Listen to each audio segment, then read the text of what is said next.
наживо бачимо Маріїнський палац, де чекають, здається, на прем'єр-міністра Великої Британії пана Бориса Джонсона. Ось він їде. Він їде. До речі, вже це з запису, я перепрошую, вже перемовини йдуть, але це буквально там питання декількох хвилин. Нагадаю, до речі, що Борис Джонсон – це колишній комік, він актор. І, тобто, актор – це не вирок, як то кажуть, так? І я надіюся, що два колишніх актора, тим більше комедійного жанру, випрацюють спільну таку некомедійну, а серйозну позицію щодо захисту інтересів України, інтересів, до речі, всього західного світу. Джонсон у своєму репертуарі, в зеленій краватці, такий весь такий рудий і красивий. Ось, ну і наш поруч теж там непогано виглядає президент. Побажаємо успіху, телефонуємо зараз нашому другому гостю, гостю віртуальному, за скайпом. І я чекаю просто на сигнал наших редакторів. А вам нагадаю, що є велика кількість способів підтримати телеканал ЕТР в нашій війні, насправді, проти російської пропаганди, як всередині України, так і ззовні. Ви бачите на своїх екранах номера карток двох найбільш розповсюджених банків України. Розповсюджених, не знаю, правильно сказати, неправильно, напевно, але Приватбанк і Монобанк. І я радий повідомити вас, глядачів, що з нами на прямому зв'язку дуже поважна людина. Це Ігор Айзенберг, професор, завідувач кафедрою Computer Science університету Манхеттен Коледж Нью-Йорку. Я тебе вітаю, шановний Ігоре. Вітаю, Ідора, вітаю тебе.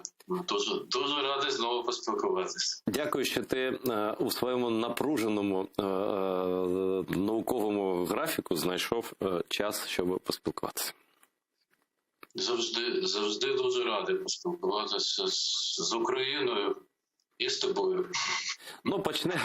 Дякую. Почнемо з того, що вчора був насправді не дуже приємний день, тому що ми спостерігали в будівлі Генеральної асамблеї ООН фінальну частину вистави російської, де я забуваю, як його звати, це твій земляк. На жаль, не мій. Як його звати? Не Бензя, не Невежда. Якось там так. Не Бензя. І я читав там усю, не стенограму, там такий витяг з цього засідання, яке за ініціативою Сполучених Штатів відбулося. Там Британія активно виступала, Сполучені Штати. І не Бензя крив їх, як йому здавалося, козирями. Але козирі ці, на жаль, вони з України. І це цитати, так, вирізані, так, вирвані з контексту, так чи інакше, але це цитати наших високопосадовців. Я пропоную цю, насправді, таку дуже неприємну для України, для наших союзників, партнерів промову послухати, а потім я попрошу тебе прокоментувати, чи це вплине, чи не вплине, як це сприймається, як це виглядає ззовні. Давайте подивимося і обговоримо. Не меньший вред это нагнетание истерии наносит самой Украине. Президент которой, как вы все слышали, на днях просил западные страны как раз не нагнетать беспочвенную истерику вокруг нахождения российских войск на границе, поскольку вся эта шумиха вредит украинской экономике. Нам не нужна эта паника, сказал господин Зеленский. Но нужна она, похоже, тем, кто раскручивает тему мифической российской угрозы. Передо мной лежат высказывания украинских официальных лиц об отсутствии угрозы со стороны России. Это, в частности, секретарь СНБО Украины, министр обороны Резников, сам президент Зеленский, которые прямым текстом говорят о том, что они не видят той активности, о которой сегодня нам пытаются сказать. Ось, Ігоре, здається, що цей епізод гібридної інформаційної війни ми програли, на жаль. Я маю рацію чи ні? Я думаю, що програли, звичайно, програли, тому що взагалі те, що зробив Зеленський, зокрема в п'ятницю, воно має дуже негативний вплив на просто на суспільну думку пересічних, скажімо, американців. Що Україна в ці дні займає дуже багато місця, ну, наприклад, на американському телебаченні, на радіо. Є така радіостанція NPR, National Public Radio, національне громадське радіо. І багато людей, наприклад, її просто слухають. Коли їдуть в машинах, американці багато їздять на машинах, слухають новини. І у всіх провідних американських телекомпаній, і у NPR є зараз кореспонденти. Вони і в Києві, і не лише в Києві, скажімо, кореспондент NBC, він сьогодні вранці за американським часом був у Маріуполі. Вони передають репортажі з України. І вони всі ці журналісти, ну, вони принаймні в п'ятницю, в суботу, в неділю, вчора якось ніяковіли буквально після того, що заявив Зеленський. І вони це транслюється все на широкий американський загал. І проблема ж в тому, що підтримка України з боку, скажімо, президента та адміністрації Сполучених Штатів, вона від цього не зменшилась. І вчора 5-й літак з військовою допомогою американський прилетів до Києва. Але проблема в суспільній думці. Американські політики залежать від своїх виборців. І просто після таких заяв виборці можуть собі задавати питання. Ну добре, навіщо ж ми на такі великі суми наших податків підтримуємо Україну, якщо Україна каже, що загрози її немає, що війни не буде. Ну от це навіть підсвідомо може відбуватись. Тобто вплив це безумовно. Та заява Зеленського, яку він п'ятницю зробив, безумовно, дуже негативний вплив на суспільну думку в Америці мають. Це треба визнати. Ну, це правда неприємно чути. Я надіюся, що наші політики, зокрема, не лише президент, там відмітилося іще декілька людей, які необережно висловилися. Окремо я хочу згадати Давіда Арахамію, який претензію висловив Сполученим Штатам. Тобто, я не знаю, ну, наскільки мудрою людиною, скажу так, треба бути, щоб зараз, коли просто літак за літаком нам допомога йде, да, висловлюєте такі думки. А що ось, скажи, просто ти, ну і зрозуміло, що це впливо, це противники Байдена використовують. Це найнеприємніше, напевно, для Байдена те, що його таким опосередковано виставляють брехуном. Це просто неприйнятно, так, в американській системі просто репутаційній, політичній, так? А що Ну, так. Да. Кажи. Звичайно. Дивись, наприклад, Байден розмовляв з Зеленським в четвер. Після цього, ще в четвер ввечері за американським часом вже були повідомлення на CNN, що Зеленський йому висловив, ну, фактично те, що Зеленський висловив в п'ятницю публічно. Хоча Білий дім це спростовував, ну, так, дипломатичною мовою.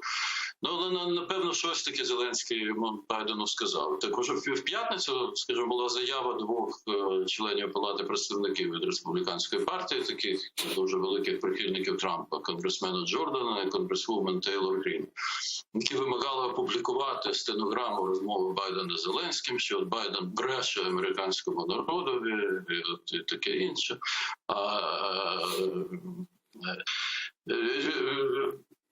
Значить, Тейлор Грін вимагала, щоб був імпічмент Байдена через те, що Байден бреше, через те, що Байден своєю допомогою Україні він хоче, значить, прикрити корупцію свого сина в Україні. Ну і інші заяви. Трамп навіть уже там висловив, що якби він був президентом, то взагалі ніякої загрози Україні там він не так сказав, що якби він був президентом, то нічого, що відбувається між Україною і Росією, не відбувалося. Тому що у нього були дуже гарні стосунки з Путіним. Ну от і є інші заяви. Наприклад, на телеканалі Fox, які дивляться усі прихильники республіканської партії. Ну це для пересічних республіканців канал Fox це буквально як була радіоточка в радянські часи, майже в кожному радянському домі. Тобто він там вимкнений цілодобово. Ну, от є такий ведучий Такер Карлсон, який саме прайм-тайм кожного дня. І ще до цих заяв Зеленського він каже, навіщо нам підтримувати Україну? А чому б нам не підтримувати Росію? От Росія важлива, велика держава. Що таке Україна? Україні до нас немає ніякого діла. Ну, от коли йде така от пропаганда, а коли ще президент України на додаток до цього фактично в руслі цієї ж пропаганди робить свої заяви, ну, дійсно, тоді що? Тоді пересічні люди, які дивляться і те слухають, і Такера Карлсона, і слухають Зеленського, вони дійсно можуть задати собі питання, ну а навіщо ж наші податки витрачаються на те, щоб там 500-600 мільйонів доларів на рік на допомогу Україні, якщо Україні нічого не загрожує. Тобто це всі заяви, які Зеленський зробив п'ятницю, які і інші українські керівники, фактично підтримавши його, зробили, вони дуже недалекоглядні, як мінімум.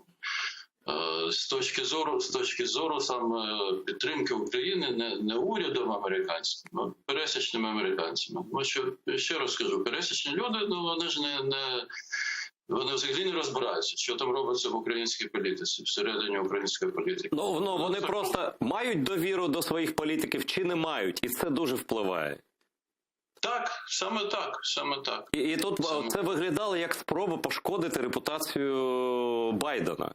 І це виглядало просто дуже штучно, неприродньо. І я навіть, знаєш, це виглядає просто як якась медійна, маніпулятивна спеціальна операція. Тобто не проходить там години після перемовин, таємних перемовин, так? І, увага, через канал CNN, який до нього довіра в цьому сенсі більше, бо це ж канал прихильників Демократичної партії, прихильників загалом Байдена. Вибач, я тебе переб'ю, я би сказав, що це дуже спрощено. Я би сказав, що ведучі каналу CNN дійсно є здебільшого ліберальними людьми. Але на каналі CNN, якщо ти бачиш, просто це стандарт медіа. Якщо ти бачиш в етері каналу CNN якогось діяча Демократичної партії, значить він буде врівноважений якимось діячем Республіканської партії в наступному ж сюжеті. Це от політика каналу CNN, рівна присутність обох партій в будь-яких політичних дискусіях. Так. І це дуже правильне зауваження. Тому і для мене дивно, як ти собі це пояснюєш. Канал, який дуже ретельно ставиться до цього, видає новину з України від анонімного джерела в українській владі, яка ніби там має відношення до, тобто була присутня при цій розмові, так, просто терміново видає інформацію без іншого джерела, без запитання на адресу там Держдепу, на Білого дому. Чому це так швидко відбулося? Чи не була це свідома маніпуляція, на яку просто купилися журналісти американські? Ні, дивись, вони одразу звернулись до Білого дому, одразу отримали коментар від прес-секретарки Ради національної безпеки. Тобто вони це опублікували разом. Те, що сказав анонімне джерело сказало, українське високопосадовець анонімне, і те, що сказала прес-секретарка Ради національної безпеки. Знову таки, це політика каналу. Тобто вони завжди не коли вони щось висвітлюють, то вони намагаються зробити так, щоб були різні точки зору обов'язково представлені. Тобто вони це публікували разом, ось ці два повідомлення з посиланням на українське джерело, на українського високопосадовця і коментар прес-секретарки Ради національної безпеки. Але мені здається, так розуміючи якось технологію, як це робиться, що ініціатива тут була з української сторони. Тобто хтось з оточення Зеленського, хтось там з Офісу Президента, він зв'язався з Меттью Чансом, цим кореспондентом CNN, який наразі працює в Києві, і от поговорив з ним, попросив, що не називати себе. І так от це і пішло. Тобто я думаю, що це була саме українська ініціатива. Це не була ініціатива Меттью Чанса. До когось дзвонити в Офіс Президента України і питати, що ж говорили Байден. Це 100% не його ініціатива, і він ніколи цього не зробив. Це просто, Я впевнений, що він би цього не зробив. Звичайно. Поза стандартами роботи журналістів CNN, абсолютно. Як ти думаєш... до речі, тут пролунали сьогодні, там промова була, може ти не чув пана президента Зеленського у Верховній Раді, де він знову ж не назвав Росію, не згадав Росію. І сказав, що нам не потрібно, там правильні слова були і правильні рішення про створення там додатково 20 бригад в українській армії збільшити до 100 тисяч людей. Це дуже позитивно і це правильно, тут немає що сперечатися, але ж у той самий час було сказано, що це не нашим і так комусь подобатися. Ми маємо бути самі, собою. І це теж не викликає там якоїсь алергії, але щось мені якимось ехом це нагадало часи, коли в Україні лунало таке, що є Захід, є Америка, є Росія, а ми проміж них. І нам треба якось пропетляти. Чи не здається тобі, що комусь в оточенні президента, чи може, я не знаю, як це назвати, теж здається, що є Америка, яка я такі думки, до речі, чув тут від деяких людей, я не вважаю це серйозною точкою зору, але що Україна – це просто майданчик, на якому з'ясовують стосунки Америки і Росії. І це, якось для мене це виглядає як сенсове таке повернення до цієї багатовекторності. Чи ні? Чи дії кажуть про зворотні? І чи наш шлях до Заходу є незворотним, на твою думку? Дивись, мені би дуже хотілося, щоб шлях України до Заходу був незворотнім, але я би сказав, що він точно буде незворотнім тоді, коли в Україні не буде можливим, щоб до влади могли прийти сили, які виступають проти того, щоб Україна була частиною, я би це назвав не те, що Заходу, частиною цивілізованого світу, щоб Україна була демократією, такою самою, якими є там Сполучені Штати, Велика Британія, Франція, як усі інші Японія, Австралія, як усі демократичні країни світу. Тобто тоді це буде незворотнім, коли будуть в Україні, скажімо, партії там А, Б, С, і ці партії А, Б, С, вони не будуть мати розбіжності щодо цінності, щодо того, куди ж повинна йти країна, куди вона має розвиватися, яким шляхом. А до тих пір, поки це не буде 100%, можливо, все. Треба просто розуміти це, треба брати це до уваги. Ігоре, я перепрошую, в нас залишається 3 хвилини. Я хотів таке запитання уточнююче поставити. Щодо медіавійни. Тут і зараз почали лунати думки, від яких дуже тхне Трампом. На мою думку, це моя думка така. Може би ти читав, чув, що це нагнітання, ця паніка, це з вуст деяких аналітиків, експертів політичних, так? Ця паніка, вона вигідна Байдену, тому що в нього падає рейтинг, тому що проміжні вибори в Сенат і Палату представників, тому що безумовно республіканці Трамп перемагають на цих виборах, і ось ця війна, і це нагнітання, це потрібно не задля створення швидкої коаліції антипутінської, а задля того, щоб дідусь Трамп отримав свою внутрішню політичну вигоду. Що ти думаєш про такі думки? Такі думки абсолютно безпідставні. Справа в тому, що рейтинг Байдена взагалі не залежить від зовнішньої політики. Рейтинги американських президентів від зовнішньої їхньої політики не залежать практично ніяк. Ну, я не знаю, виключенням було б, якби була якась, не дай Боже, велика війна, в якій би Сполучені Штати брали участь. От, скажімо, рейтинг Буша дуже піднявся після 11 вересня 2001 року. Після того, що Буш дійсно тоді він об'єднав країну, він розпочав тоді війну з Талібаном, і це дуже велику підтримку в суспільстві мало. Це виключення з правил, тому що це була війна, так? Це була дійсно велика війна. Рейтинг Байдена від того, що робиться зараз в цій ситуації, коли Росія погрожує Україні великою війною, в Україні, фактично всьому цивілізованому світу, рейтинг Байдена на сьогоднішній день від цього абсолютно не залежить.